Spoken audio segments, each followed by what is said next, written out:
99 వీక్షకులకు కూడా very good evening sir. చాలా మంచి పాయింట్ చెప్పారు sir. Good evening. Belt shop లేని ఆంధ్రప్రదేశ్ వినడానికి చాలా గొప్పగా ఉంది. బెల్ట్ షాపులు ఎక్కడున్నాయని చెప్పేసి సోదరుడు, తెలుగుదేశం సోదరుడు చాలా బలంగా మాట్లాడుతున్నారు.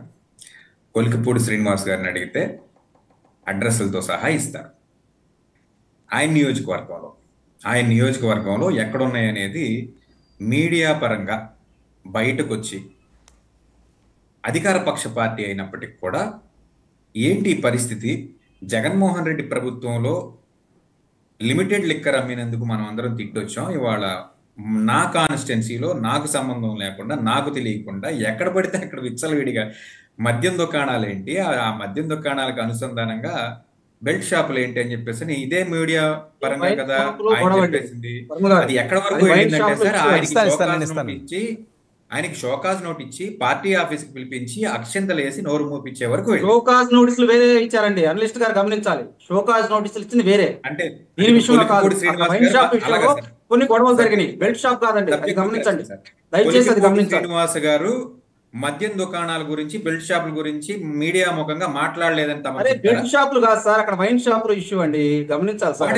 తమరు మేము మద్యం గురించే కదా సార్, అది గమనించండి. నేను అనేది వైన్ షాపులు వేరు, బెల్ట్ షాపులు అంటే ఏంటంటే అనధికారికంగా ఉంటే, నేను ఈ రోజు అందరి ముందు చెబుతున్నానంటే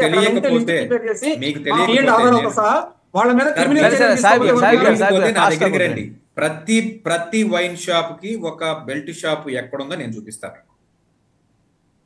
ప్రతి వైన్ షాప్ తిరుపతిలో వెంకటేష్ గారు ఒక్క నిమిషం అండి. సాహిబ్ గారు బెల్ట్ షాపుల గురించి ఎంత తక్కువ మాట్లాడుకుంటే అంత మంచిదండి. ఎందుకంటే వైన్ షాప్ ఉన్న ప్రతి వాళ్ళకి కూడా బెల్ట్ షాపులు ఖచ్చితంగా ఆ సరౌండింగ్స్ అంతా కూడా వాళ్ళే అమ్ముతారు. ఇంకో విషయం తెలుసా, ఏజెన్సీ ప్రాంతాల్లోని రూరల్ ప్రాంతాల్లోనే ఏమవుతుందో తెలుసా, ఏలంపాటలు పడతారు ఆ పంచాయతీకి. ఆ పంచాయతీలో అమ్ముకోవడానికి ఇంత వేలంపాటను పెట్టి మరీ అమ్మిస్తారు. ఇంకా అది సాధ్యమైనంత మట్టికి మీరు గమనించాల్సిన ఆంధ్రప్రదేశ్ లో ఈ బెల్ట్ షాపుల విషయంలో మేము చాలా కఠినంగా ఉన్నాం సార్.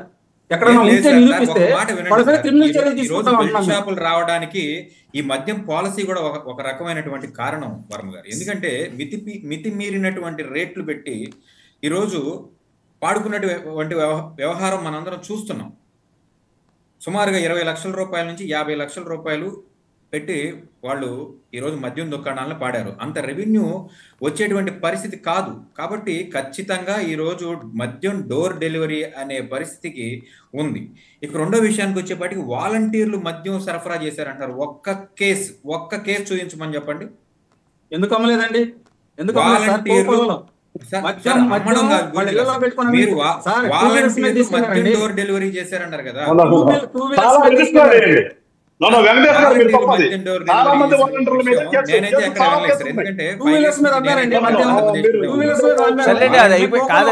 కాదండి వెంకటేష్ గారు, ఇప్పుడు అయిపోయిన దాన్ని ఇప్పుడు దాన్ని మనం స్కూట్నీ చేసేది ఏం లేదు.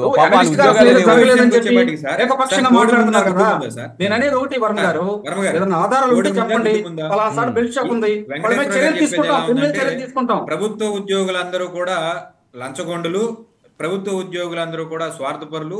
ప్రభుత్వ ఉద్యోగుల్లో కొందరు తాము ఉండవలసినటువంటి ప్రదేశాల్లో ఉండటం కోసం బ్రైబ్ చేసి మరి అక్కడ ఉండడానికి ప్రయత్నం చేస్తున్నారు అని చెప్పేసి చాలా పెద్ద అభాండం ఈ రాష్ట్ర ఉద్యోగుల మీద అధికారంలో ఉన్నటువంటి కూటమి పార్టీలో ఉన్నటువంటి నాయకులు చెప్పడం జరిగింది. అల్టిమేట్ గా ఈ ఎంఈఓలు కానీ, ఎంఆర్ఓలు కానీ, ఎండిఓలు కానీ, ఐఏఎస్లు కానీ, ఐపీఎస్లు కానీ, డిఎస్పీలు కానీ వీళ్ళందరూ ఉండేది రాజకీయ నాయకుల కిందే కదా సార్. అసలు జూపూడి ప్రభాకర్ గారు చెప్పినట్లు తీసుకునేవాడు లంచం తీసుకోకపోతే ఇచ్చేవాడు ఎవరికి ఇస్తాడు సార్? మీకు నాకైతే ఇవ్వరు కదా. నా గుంటూరు సిటీలోనే సిఐ పోస్టో ఎంఆర్ఓ పోస్టో కావాలి, ఖచ్చితంగా నేను లంచం ఇస్తాను అనుకుందాం. ఇప్పుడు నేను తీసుకొచ్చి వరం గారికి ఇస్తే వరం గారికి ఇస్తారా నాకు పోస్టు? ఖచ్చితంగా అక్కడ ఉన్నటువంటి ఎమ్మెల్యేకో, మంత్రి గారికో, లేకపోతే సాక్షాత్తు చిన్నబాబుకో, లేకపోతే పెద్దబాబుకో ఇవ్వాలి. వీళ్ళందరూ కూడా తీసుకోకుండా వీళ్ళందరూ కూడా ట్రాన్స్పరెంట్ గా ప్రభుత్వాన్ని నడిపినట్లయితే ఈ కింద ఉన్నవాడు ఎవరికి సార్ లంచం ఇచ్చేది? సో వాటర్ ఫ్లో పైనుంచి కిందకి వెళ్తుందా, కింద నుంచి పైకి వెళ్తుందా అంటే అభాండం అంతా తీసుకెళ్లి కూటమి ప్రభుత్వంలో అధికారుల మీద వేయటం ఏంటి సార్? ఏంటి చాలా విచిత్రం. ఇది ఏ రాష్ట్రంలో కాదండి, జరగనటువంటి లిక్కర్ స్కామ్లో జగన్మోహన్ రెడ్డి గారిని అరెస్ట్ చేస్తారట, లేకపోతే సింగయ్యదన్నా అరెస్ట్ చేయడానికి చూస్తున్నారట. నమ్మొచ్చా? ఇది ఏదో జరుగుతున్న ప్రచారమేనా? సార్, కొన్ని మీడియా ఛానల్స్ ప్రకారం అయితే జగన్మోహన్ రెడ్డి గారు అరెస్ట్ అయిపోయి, సెంగయ్య గారు మృతి చెందిన 2వ రోజే జగన్మోహన్ రెడ్డి గారు అరెస్ట్ అయిపోయారు. ఆయనకి సుమారుగా పెట్టిన సాక్ష్యాల ప్రకారం 5 నుంచి 10 సంవత్సరాల వరకు నేరం కూడా నిరూపణ అయిపోయింది, శిక్ష కూడా పడిపోయింది. ఆ సెక్షన్ ఆఫ్ మీడియా అది వదిలేసింది సార్. ఎందుకంటే ఆ కేసులో ప్రయాణికుడికి, అంటే వెహికల్లో ప్రయాణించే ప్రయాణికుడికి ఎటువంటి సంబంధం లేదు అన్నట్టుగా హైకోర్టు కీలక వ్యాఖ్యలు చేసింది. కాబట్టి ఇప్పుడు ప్రభుత్వం వైపు నుంచి చెప్పుకోవడానికి ఏమీ లేదు సార్. మరి లిక్కర్ నేను గత డిబేట్ లో కూడా చెప్పాను సార్. చెవిరెడ్డి గారు ఏదో అప్రూవర్ గారు మారుతున్నారు, చెవిరెడ్డి గారు చెప్తారు జగన్మోహన్ రెడ్డి గారి గురించి ఏదో ఇన్సైడ్ అని వస్తున్న సుమారుగా 380 రోజులు పైచిలుకు పరిపాలన జరిగింది. అంటే సంవత్సరం దాటి పైచిలుకు జరిగింది. ఈ సంవత్సర కాలంలో సాయిరెడ్డి గారు అప్రూవర్ గా మారిపోయారు, సజ్జల రామకృష్ణారెడ్డి గారు అప్రూవర్ గా మారిపోయారు, తర్వాత ద్వారంపూడి చంద్రశేఖర్ రెడ్డి గారు అప్రూవర్ గా మారిపోయారు, ఇప్పుడు చెవిరెడ్డి గారు వంతు వచ్చింది. ఇంకా వీళ్ళ తర్వాత కూడా ఇంకొక 2-3 రెడ్లు ఉన్నారు. అంటే వీళ్ళందరూ కూడా గత ప్రభుత్వంలో కీలకంగా వ్యవహరించినటువంటి జగన్మోహన్ రెడ్డి గారి అనుచరులు, అందులో డౌట్ ఏం లేదు. వీళ్ళే ఆయన బలం. ఈ బలాన్ని తగ్గించడానికి ఖచ్చితంగా ఏదో కేసు పెడతారు, ఈ కేసులో వాళ్ళని అరెస్ట్ చేస్తారు అని చెప్పేసి జగన్మోహన్ రెడ్డి గారు పొద్దుటి నుంచి సాయంత్రం అదే చెప్తున్నారు. వీళ్ళెవరో కూడా జరగని స్కాములకి ఏం చెప్తారు సార్ వీళ్ళు?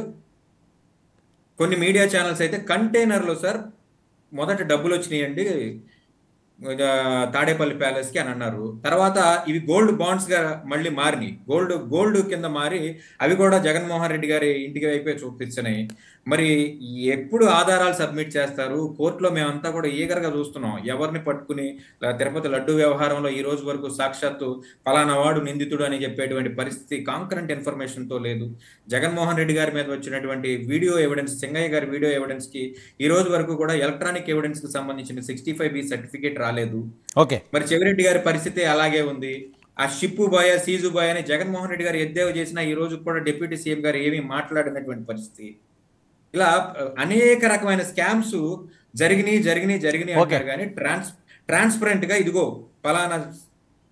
ఫలానా వ్యవహారం జరిగింది, దీనికి సంబంధించిన సాక్ష్యం ఇది, కాబట్టి గాది వెంకటేశ్వరరావు గారిని అరెస్ట్ చేస్తున్నాం, సెంగళూరు వెంకటేష్ గారిని అరెస్ట్ చేస్తున్నాం, లేదా జూపిడి ప్రభాకర్ గారిని అరెస్ట్ చేస్తున్నాం అని చెప్పే పరిస్థితి లేదు.